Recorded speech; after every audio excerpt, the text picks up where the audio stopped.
Hello dear student, बहुत बहुत स्वागत अपने YouTube channel commerce with Sanjeev sir में। और मजा आ जाएगा। मैं आपको बताऊं कि जो बच्चे फोर्थ सेमेस्टर में हैं, इनकम टैक्स की तैयारी कर रहे हैं, उनके लिए आज से मैं एमसीक्यू जो क्वेश्चंस हैं उनकी तैयारी स्टार्ट करा रहा हूं। इनके पीडीएफ नोट्स तो भाई देखो पेड क्लास में मिलेंगे, लेकिन ये क्लास देखने के बाद आपको इतना नॉलेज मिल जाएगा कि जो इनकम टैक्स है उससे रिलेटेड जो एमसीक्यू बेस्ड आपकी तैयारी है बहुत अच्छी हो जाएगी। तो आइए शुरू करते हैं, आपको समझाते हैं कि भाई किस तरह से हमको कौन सा एमसीक्यू सबसे पहले तैयार करना है। और एक चीज बताएं, पूरी मेहनत लगाने के साथ में इस क्लास को हमने तैयार किया है और इस क्लास में जितने भी आप एमसीक्यू देखोगे उनके जो ऑप्शंस भी हैं वो पेपर में आपको वैसे के वैसे ही मिलेंगे। और गारंटी है हमारी इस बात की कि कोई भी ऐसा प्रश्न नहीं होगा पूरे पेपर में जो आपका पढ़ा हुआ ना हो। तो आप बस हमारे साथ लगे रहिएगा और मैं ऑप्शन यहां से बोलता जाऊं, उससे पहले आप अपने माइंड में क्लिक करते जाएंगे कि भाई इसका कौन सा आंसर हो सकता है। तो पहला क्वेश्चन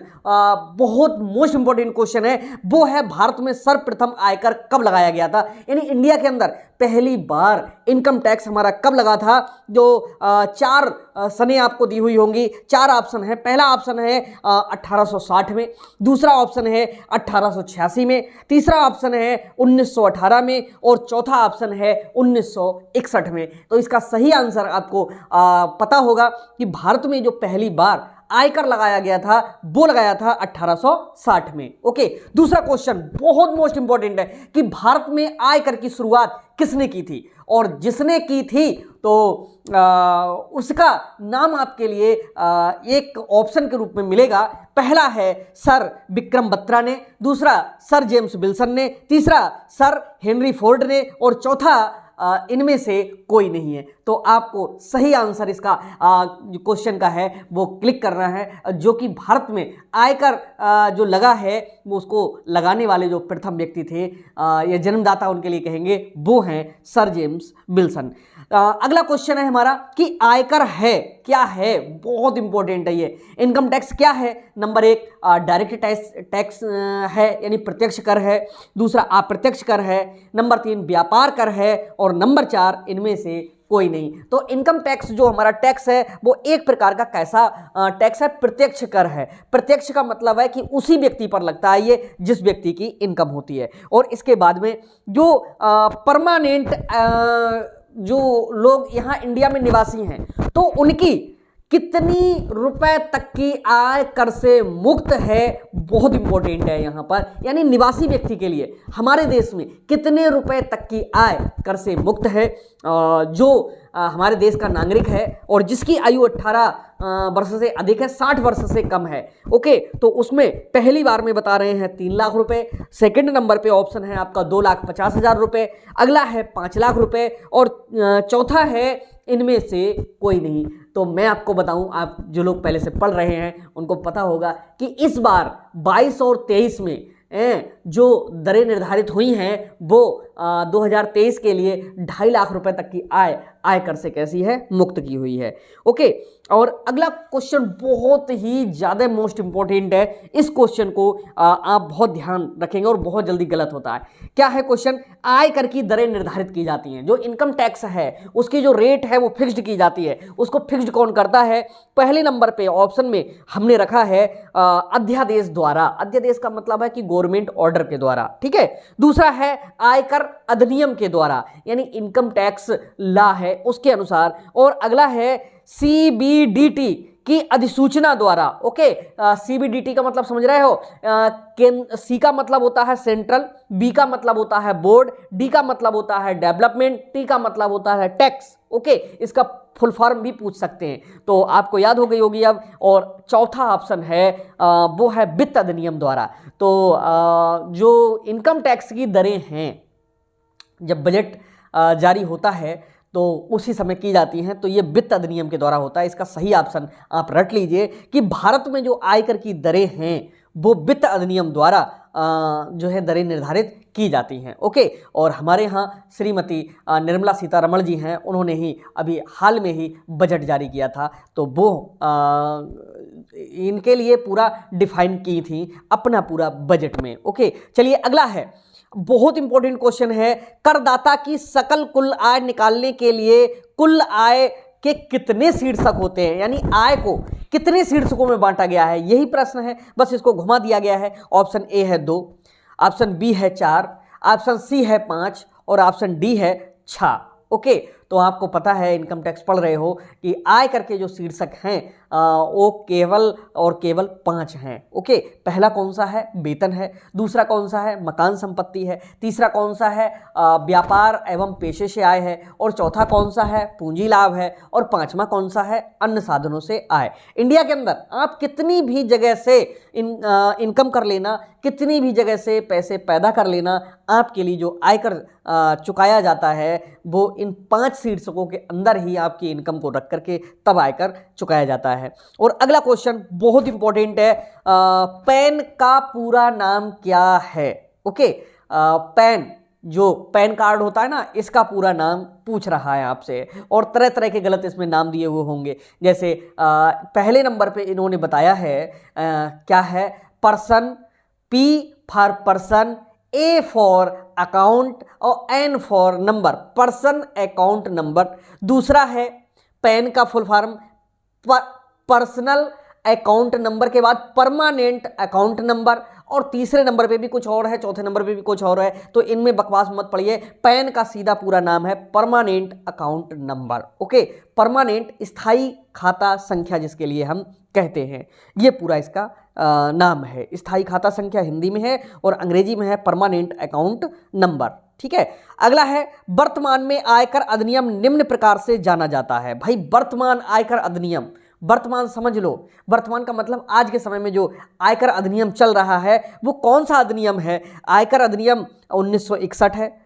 ओके, दूसरे नंबर पे आयकर अधिनियम 1886 है, आयकर अधिनियम 1860 है, आयकर अधिनियम 1922 है। तो आपको मैंने बताया है कि वर्तमान समय में आयकर अधिनियम कौन सा है, 1961 है, जो 1 अप्रैल 1962 से लागू हुआ। और लो, अगला क्वेश्चन ही यही है कि आयकर अधिनियम 1961 लागू हुआ था 1 अप्रैल 1961 से, 1 अप्रैल 1962 से, 1 अप्रैल 1963 से और 1 अप्रैल 1965 से। तो इसका जो सही आंसर है वो 1 अप्रैल 1962 से लागू हुआ था। यानी बना तो 1961 में था, जो वर्तमान में लगा हुआ है। ओके, लेकिन ये लागू हुआ था 1 वर्ष के बाद में। ठीक है, बहुत इंपॉर्टेंट है। चलिए अगला क्वेश्चन और ज्यादा इंपॉर्टेंट आता है, और ये क्वेश्चन कई बार पूछा गया है, और एमसीक्यू बेस्ड क्वेश्चन जिन यूनिवर्सिटियों में एग्जाम होना है वहां पर यह प्रश्न जरूर आएगा।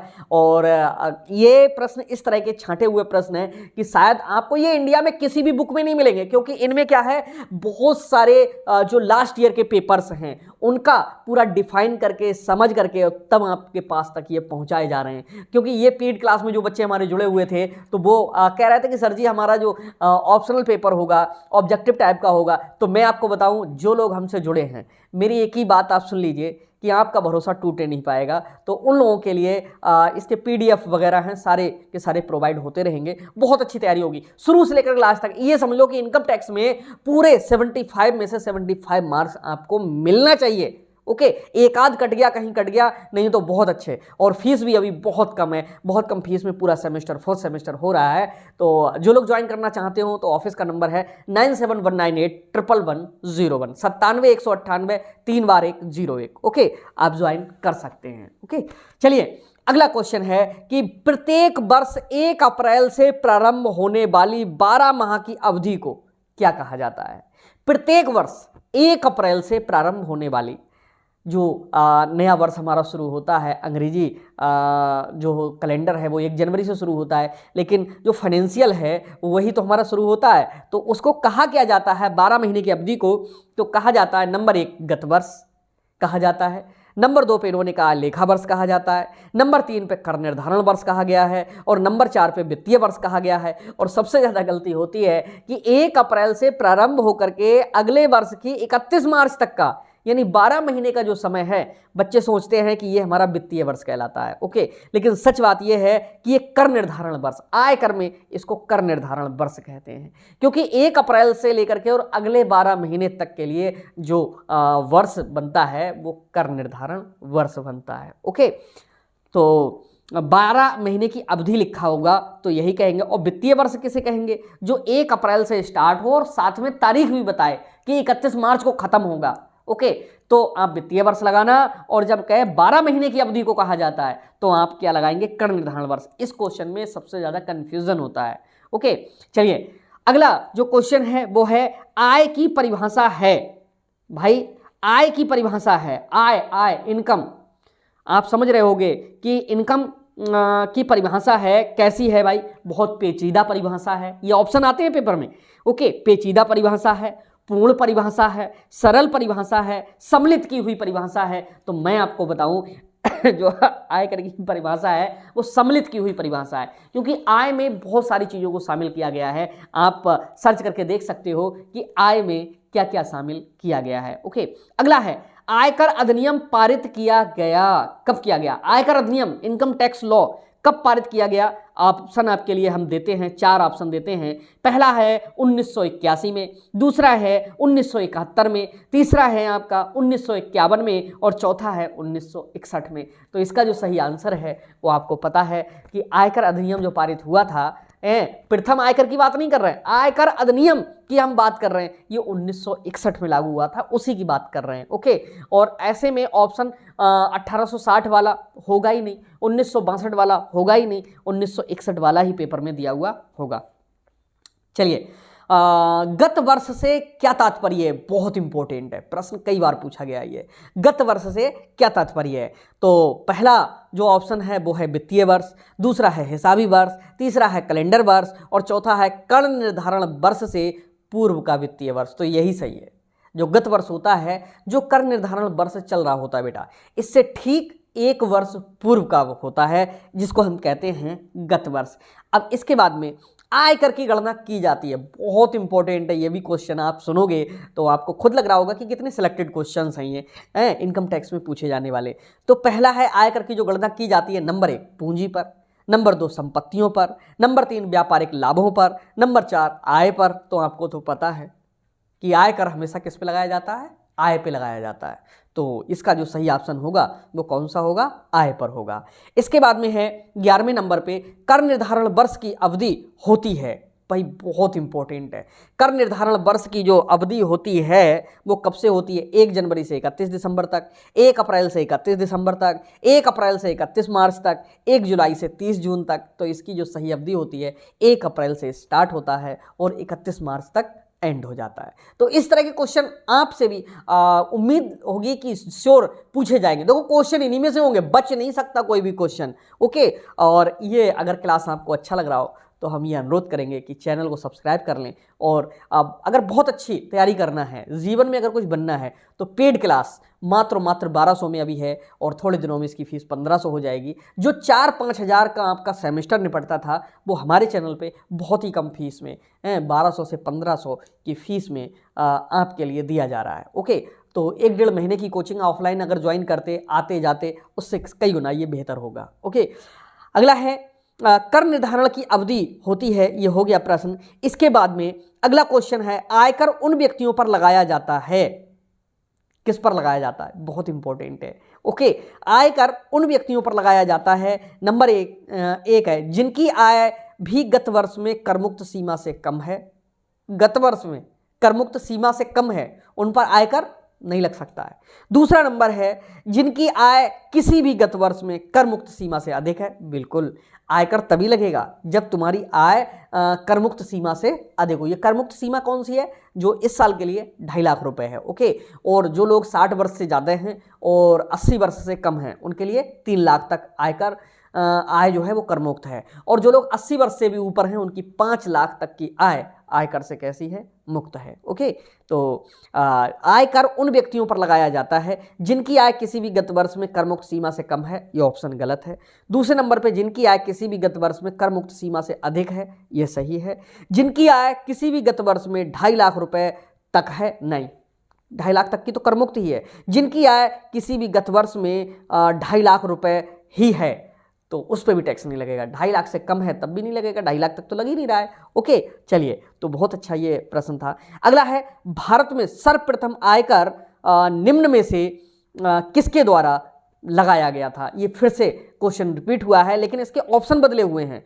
पहले नंबर पे है सर न्यूटन द्वारा, सर जेम्स वाट द्वारा, सर ल्यूकस पेसियोली द्वारा, सर जेम्स विल्सन द्वारा। इनमें सब में सर सर शब्द लगा दिया इन्होंने। ओके, क्वेश्चन बहुत इंपॉर्टेंट है ये, इसीलिए दोबारा रखा गया है। और इसके जो ऑप्शन हैं वो चेंज होकर के नहीं आएंगे, पैसे के वैसे ही पेपर में मिलेंगे। ओके, तो जेम्स वाट ने भाप के इंजन का किया था। ल्यूकस पेसियोली हैं, इन्होंने दोहरा लेखा प्रणाली का किया था। और जो न्यूटन है इन्होंने विज्ञान के 3 नियम दिए थे। ओके, तो गति का नियम दिया था। और सर जेम्स विल्सन हैं, इन्होंने आयकर अधिनियम पारित किया था। अगला है कर निर्धारण वर्ष 22-23 के लिए एक अनिवासी व्यक्ति के लिए कर मुक्त सीमा रखी गई है। ओके, अनिवासी व्यक्ति का मतलब जो हमारे यहाँ का निवासी नहीं है, उसके लिए कर मुक्त सीमा क्या रखी गई है। अब ऐसे घुमा घुमा के आपसे प्रश्न पूछे जाएंगे पेपर में, तो निवासी हो या अनिवासी उसके लिए भी 2,50,000 ही है। ओके, ये इंपॉर्टेंट है। अगला है कर निर्धारण वर्ष 2022-23 के लिए भारत में एक निवासी व्यक्ति जिसकी आयु 85 वर्ष है के लिए कर मुक्त सीमा है। जिसकी एज 85 ईयर्स से ज़्यादा है वो कितने रुपए तक की आय पर कर नहीं देगा। Number 1 2.5 lakh, number 2 3 lakh, number 3 4 lakh और नंबर 4 है 5 लाख। तो हमने अभी थोड़ी देर पहले बताया था कि ऐसे व्यक्ति जिनकी आयु 80 वर्ष से अधिक है उनमें क्या है कि 5 लाख तक की आय उनकी कर से कैसी होगी, मुक्त होगी। तो यहाँ पर ध्यान देने का सबसे बड़ा जो बात है वो ये है कि 85 वर्ष लिख के आए, 90 वर्ष लिख करके आए, 81 वर्ष लिख करके आए हैं, 80 वर्ष लिख करके आए, तो आपके लिए इन अमाउंट्स का पूरा ध्यान रखना है। ओके, और अगला है बहुत अच्छा प्रश्न है। कर निर्धारण वर्ष 22-23 के लिए एक महिला जिसकी आयु 60 वर्ष से तो अधिक है किंतु 80 वर्ष से कम है, ओके, उसके लिए कितनी धनराशि कर से मुक्त होगी। पहले नंबर पे लिखा है 1,90,000, महिला है ये ध्यान रखना। दूसरे नंबर पे दिया है 2,40,000, तीसरे नंबर पे दिया है 3 लाख और चौथे नंबर पे दिया है 5 लाख।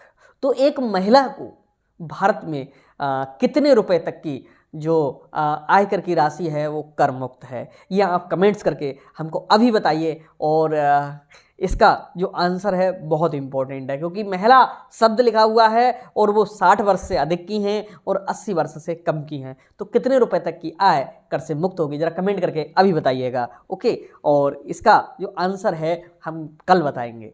हम देखते हैं कि कितने स्टूडेंट्स इस बात को समझ पाए, कितने लोग पकड़ पाए। लेकिन ये सही नहीं रहेगा पता चले पेपर में आ जाए और तुम गलत कराओ। उससे पहले मैं बता दूं कि तुम्हारा आंसर मैं देखना चाहता था, लेकिन कोई नहीं, आप इसको 3 लाख रुपए ही मानेंगे। चाहे वो महिला हो चाहे व्यक्ति हो, उससे कोई फ़र्क नहीं पड़ता है। अगर 60 वर्ष से ज़्यादा है और 80 वर्ष से कम है तो 3 लाख तक की आय आयकर से कैसी है, मुक्त है। ओके, और अगला है आयकर विभाग नियंत्रण में कार्य करता है। बहुत इंपॉर्टेंट है ये आयकर डिपार्टमेंट, ये इस पर कंट्रोल किसका है। ओके, ये बहुत ज़रूरी है। तो पहला है केंद्र सरकार का, ठीक है, और अधिकांश बच्चे जानते हैं कि केंद्र सरकार द्वारा ही आयकर लगाया जाता है। तो पहला ऑप्शन है केंद्र सरकार, दूसरा है राज्य सरकार, राज्य सरकार तो हो ही नहीं सकता है, और तीसरा है हमारा प्रत्यक्ष करों का केंद्रीय बोर्ड। ओके, प्रत्यक्ष करों का केंद्रीय बोर्ड। ओके, और यहाँ पर जो अगला ऑप्शन है वो है मुख्य आयकर कमिश्नर। तो इसका जो सही ऑप्शन होगा वो यही होगा, प्रत्यक्ष करों का केंद्रीय बोर्ड। ओके, सॉरी, हमने अभी थोड़ी देर पहले CBDT की फुल फॉर्म की चर्चा की थी, वो यहीं पर है। इसका पूरा जो फुल फॉर्म है वो है central board of direct tax. Okay, development शायद हमने बोल दिया, हमको ऐसा लग रहा है डायरेक्ट टैक्स है बेटा, ठीक है, डायरेक्ट टैक्सेस, ठीक, प्रत्यक्ष करों का केंद्रीय बोर्ड। अंग्रेजी में इसका पूरा नाम होना चाहिए central board of direct taxes, ठीक है। आयकर अधिनियम में व्यक्ति से अभिप्राय है, कौन कौन व्यक्ति में शामिल हो सकता है। नंबर 1 अविभाजित परिवार, हिंदू अविभाजित परिवार, नंबर 2 कंपनी, नंबर 3 स्थानीय सत्ता और नंबर 4 ये सभी। तो व्यक्ति में ये सारी चीज़ें आ जाती। मैंने आपको सिखाया होगा, जिन लोगों ने पहले क्लासेस देखी होगी तो उसमें मैंने बताया कि व्यक्ति का मतलब जिसका नाम है वो समझ लो व्यक्ति समझा जाएगा आयकर अधिनियम के अनुसार। ओके, तो ये इम्पोर्टेंट है। और इसके बाद में है विभिन्न शीर्षकों की आय का योग, बहुत इम्पोर्टेंट है। विभिन्न शीर्षकों की, शीर्षक हैं कितने, 5 ही तो हैं, 5 शीर्षकों की आय को हम क्या कहते हैं, ये ध्यान देने की बात है। तो भैया 5 शीर्षकों की आय को हम ऑप्शन दे रहे हैं। नंबर 1 समायोजित आय, नंबर 2 कर योग्य आय, नंबर 3 कुल आय और नंबर 4 सकल कुल आय। तो 5 शीर्षकों की आय का जब हम टोटल करते हैं तो पता वो कौन सी बनती है, वो बनती है सकल कुल आय। ओके, अगला क्वेश्चन, कुल आय किसे कहते हैं? नंबर 1 कुल आय किसे कहते हैं? नंबर 1 वेतन से प्राप्त आय के लिए, नंबर 2 5 शीर्षकों से प्राप्त आय के लिए, नंबर अगला कर लगाने योग्य आय के लिए, और नंबर चौथे पे इन्होंने कहा है 80C से लेकर 80U तक की कटौतियां घटाने के बाद बची हुई आय के लिए। तो यही इसका ऑप्शन है कि जब सकल कुल आय में से धारा 80C से लेकर के 80U तक की कटौतियां घटा दी जाती हैं तो बची हुई आय हमारी कौन सी आय कहलाती है? वो हमारी कुल आय कहलाती है। आय कर के लिए वरिष्ठ नागरिक वह व्यक्ति होता है जिसकी आयु निम्नलिखित से अधिक है। भाई वरिष्ठ नागरिक, ठीक है, तो किसे माने? सीनियर सिटीजन जिसको कहते हैं अंग्रेजी में, ये बहुत इंपॉर्टेंट है भाई। सीनियर सिटीजन वाला जो ऑप्शन है किसे मानेंगे? नंबर 1 60 वर्ष से अधिक, नंबर 2 61 वर्ष से अधिक, नंबर अगला 80 वर्ष से अधिक, और चौथे नंबर पे कह रहा है 65 वर्ष से अधिक। तो इसका सही ऑप्शन है 60 वर्ष से अधिक आयु वाले व्यक्ति के लिए हम सीनियर सिटीजन कहते हैं, वरिष्ठ नागरिक कहते हैं। ओके, अगला जो क्वेश्चन है हमारा वो है गत वर्ष सदैव समाप्त होता है, हमेशा समाप्त होगा, दी एंड होगा गत वर्ष का, कौन सा होगा? गत वर्ष का एंड होता है हमेशा 31 मार्च पे। ओके, और अगले नंबर पे 30 अप्रैल दिया है, 30 जून दिया है, 31 दिसंबर दिया है, लेकिन गत वर्ष समाप्त होता है जो सदैव सदैव वो होता है कौन सी डेट पे? 31 मार्च पे होता है। और ये क्वेश्चन आप जितनी चाहें बुक्स ढूंढ लीजिए, ये कहीं नहीं मिलेंगे, क्योंकि इनको कलेक्ट करने का जो सोर्स है वो कोई है ही और। ओके, इनमें से कुछ क्वेश्चन तो जगह जगह 1-2 जगह रखे हुए मिल सकते हैं, लेकिन आपको जितने मैंने आज क्वेश्चन ये बताए हैं या बता रहा हूँ, अभी तो जारी रहेगा क्लास तो ये क्वेश्चन आपको हर जगह पर नहीं मिलेंगे। इनको कम से कम 2 बार जरूर रिपीट कर लेना, जिससे कि आपका बहुत अच्छा तैयार हो जाए। अगला है वित्तीय वर्ष 2021 और 22 का कर निर्धारण वर्ष कौन सा होगा? बहुत अच्छा, बहुत इंपॉर्टेंट क्वेश्चन है। देखो कह रहा है वित्तीय वर्ष 2021 और 22 का जो कर निर्धारण वर्ष होगा वो अगला ही वर्ष तो होगा जाकर के, 21-22 जहां पर लिखा हुआ है बस वहां 22-23 कर दीजिए, सब कुछ सही हो जाएगा। ऑप्शन 4 दे रहे हैं, 2018-19, 19-20, 22-23, 23 और 24। तो सही आंसर इसका 22 और 23 होगा। Okay, it is correct answer. तो ये जो करेक्ट आंसर है इसको आपको निकालना भी मैंने पहले से सिखा दिया है। ओके, और इसके बाद में जो बहुत इंपॉर्टेंट क्वेश्चन आपसे पूछा गया है वो ये है, आभासी डिजिटल संपत्ति की परिभाषा कब से प्रभावी है? ओके, कब से प्रभावी है? तो ये एक तो नया क्वेश्चन बन रहा है, क्या बन रहा है, और नए क्वेश्चन बहुत जल्दी रख दिए जाते हैं, और ये अभी से प्रभावी हुआ है, 1/4/2022 से प्रभावी हुआ है, इसका ध्यान रखेंगे। ठीक है, आभासी डिजिटल संपत्ति की परिभाषा कब से प्रभावी है? डिजिटल संपत्ति जानते हो, डिजिटल का मतलब है कि वो संपत्ति है जैसे क्रिप्टो करेंसी में लोग अपना पैसा लगा देते हैं, ठीक है, तो वो कोई दिखाई तो दे नहीं रहा है, क्रिप्टो करेंसी में जो पैसा लगा हुआ है वहाँ से पैसा खूब मिलता है, संपत्ति है लोगों की, तो ये आभासी संपत्तियाँ इसी तरह की होती हैं। तो आभासी डिजिटल संपत्ति की परिभाषा किस धारा के अंतर्गत दी गई है? 4 धाराएं हैं, धारा 247A, धारा 247B, धारा 247F, धारा 247K। तो इसका जो सही आंसर है धारा 247A है। ओके, और ये ध्यान रखना ये 1/4/2022 से प्रभावी है।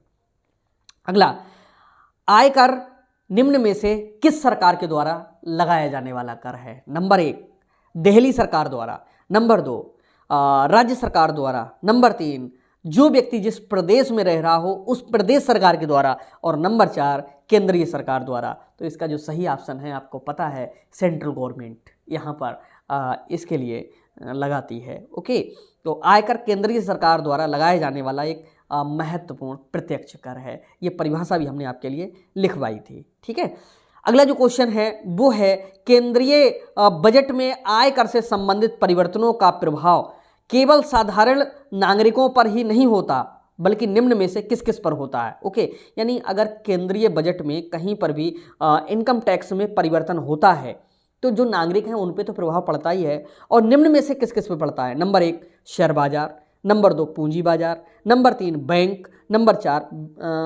बीमा व्यवसाय तथा उपरोक्त सभी। तो इसका जो सही आंसर है वो सभी है। ओके, सभी पर इसका प्रभाव पड़ता है। अगला जो प्रश्न है बहुत अच्छा प्रश्न है। आयकर आय पर लगने वाला एक कर है। नंबर 1 जरूरी कर है, नंबर 2 वैधानिक कर है, नंबर 3 वार्षिक कर है, और नंबर 4 जरूरी नहीं होता। तो ये एक वार्षिक कर है। आयकर आय पर लगने वाला एक वैधानिक व वार्षिक कर। इसका सही ऑप्शन ये होना चाहिए। ओके, ऑप्शन गलत है ये। ठीक है, वैधानिक भी है और वार्षिक भी है, दोनों चीज़ें हैं इसमें शामिल। अगला, यह प्रत्येक वर्ष में करदाता द्वारा कमाई गई कौन सी आय पर लगता है।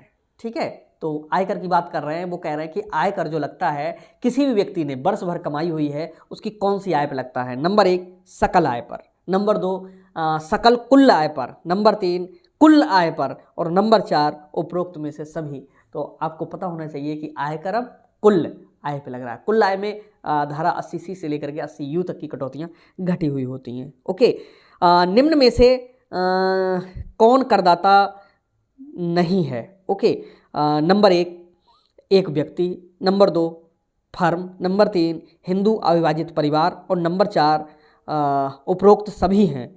तो भाई इसका जो सही ऑप्शन होगा ये सभी करदाता हैं। ओके, तो सॉरी मैं क्वेश्चन को गलत पढ़ गया था कि निम्न में से करदाता हैं। ठीक है, तो ये सभी करदाता हैं।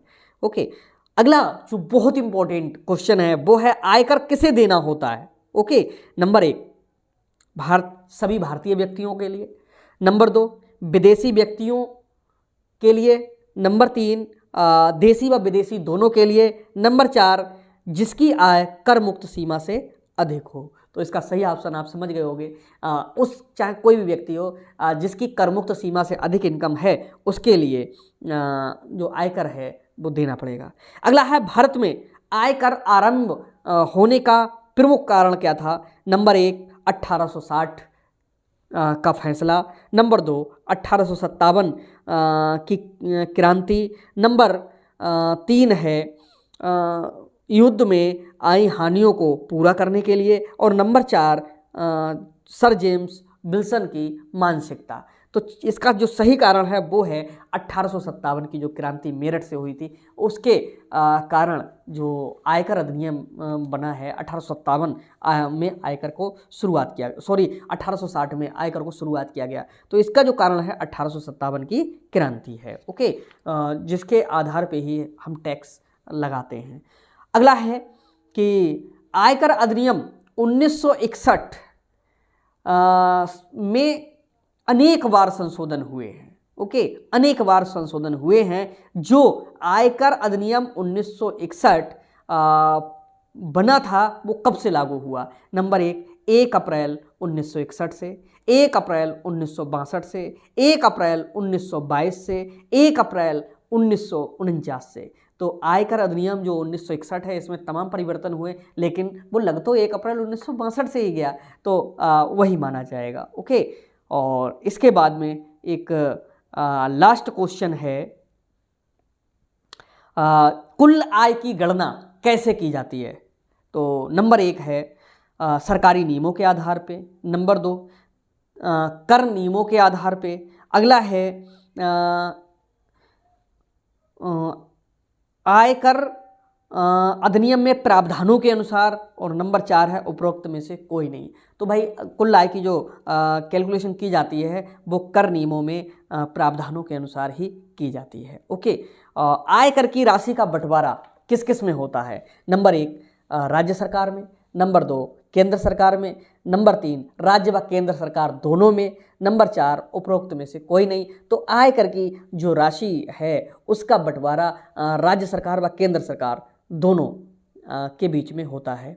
अगला है कौन सी आय का बंटवारा राज्य सरकार के लिए नहीं किया जाता, यानी राज्य सरकार को हिस्सा नहीं मिलता है। बहुत इंपॉर्टेंट है ये, और ये बहुत पूछा जाता है। अब वो कौन कौन सी है? नंबर 1 कंपनियों से प्राप्त आयकर, नंबर 2 अधिभार की राशि, नंबर 3 है स्वास्थ्य व शिक्षा उपकर, ओके, और नंबर 4 उपरोक्त सभी। तो इसका जो सही आंसर है वो उपरोक्त सभी है। यानी कहीं पर भी कंपनियों से जो इनकम टैक्स मिल रहा है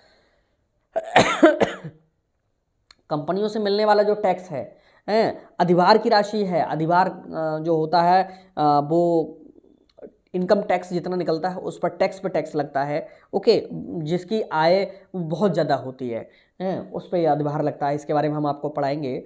स्वास्थ्य एवं शिक्षा उपकर, ये ऐसे आइटम हैं तीनों जिनसे जितना भी टैक्स वसूला जा रहा है उसमें राज्य सरकार को हिस्सा नहीं मिलता है।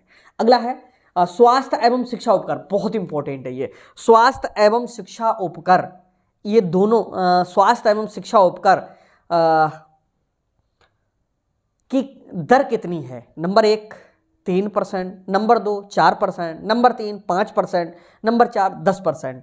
तो भाई स्वास्थ्य एवं शिक्षा उपकर में आयकर की जो दर है वो है पूरी की पूरी 4%, ओके। इनकम टैक्स पे ये 4% लगाया जाता है। अगला एक व्यक्ति की आयु 45 वर्ष है, उस व्यक्ति के लिए कितनी आय कर से मुक्त होगी? आपको पता है कितनी आय कर से मुक्त होगी? 2.5 लाख रुपए होगी।